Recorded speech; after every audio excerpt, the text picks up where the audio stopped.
saya akan menjelaskan tentang pentingnya hidup rukun di masyarakat. Apa sih hidup rukun? Hidup rukun adalah setiap individu di dalamnya akan saling menghargai dan saling peduli satu dengan yang lain. Sikap kepedulian inilah yang membuat lingkungan menjadi lebih aman dan suportif.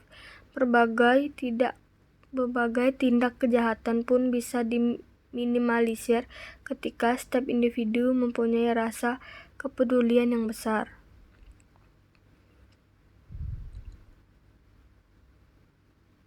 Setiap manusia tentunya tidak bisa hidup seorang diri. Sebagai makhluk sosial, makhluk hidup berdampingan satu dengan yang lain. Bahkan secara tidak langsung, di suatu tempat atau daerah akan terbentuk masyarakat yang terdiri dari sekelompok orang. Ini terjadi di berbagai wilayah yang tersebar secara merata di seluruh dunia. Dengan begitu, sudah selayaknya masyarakat di seluruh dunia harus hidup rukun berdampingan, di mana masing-masing individu saling menghormati, menghargai, dan membantu satu dengan yang lain.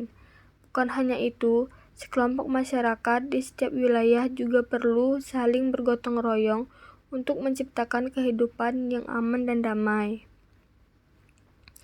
Dan sekarang saya akan memberitahu manfaat hidup rukun di masyarakat.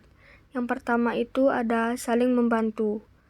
Ketika setiap individu menerapkan hidup rukun di masyarakat, tentu akan lebih mudah dan tidak segan untuk memberikan pertolongan terhadap tetangga atau orang terdekat yang membutuhkan.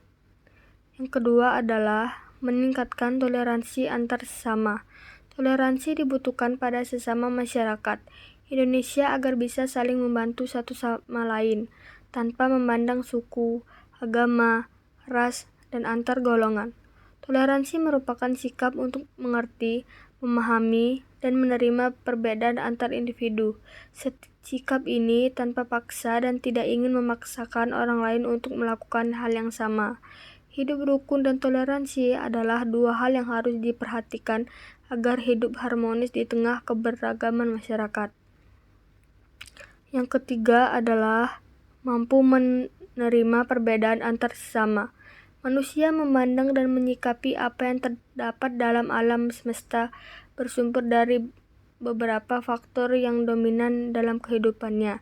Faktor itu boleh terjadi berasal dari kebudayaan, filsafat, agama, kepercayaan, dan lainnya. Luasnya, pandangan manusia tergantung pada faktor dominan yang mempengaruhinya.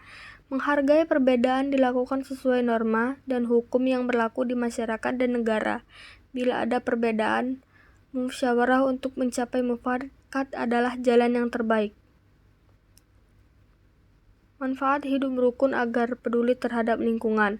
Manusia tidak lengkap dari gejala alam dan kehidupan lingkungan. Alam dan manusia akan saling mempengaruhi. Namun sebagai objek kehidupan, manusia perlu memperlakukan alam secara baik, sehingga akan memberikan manfaat bagi kesejahteraan hidup.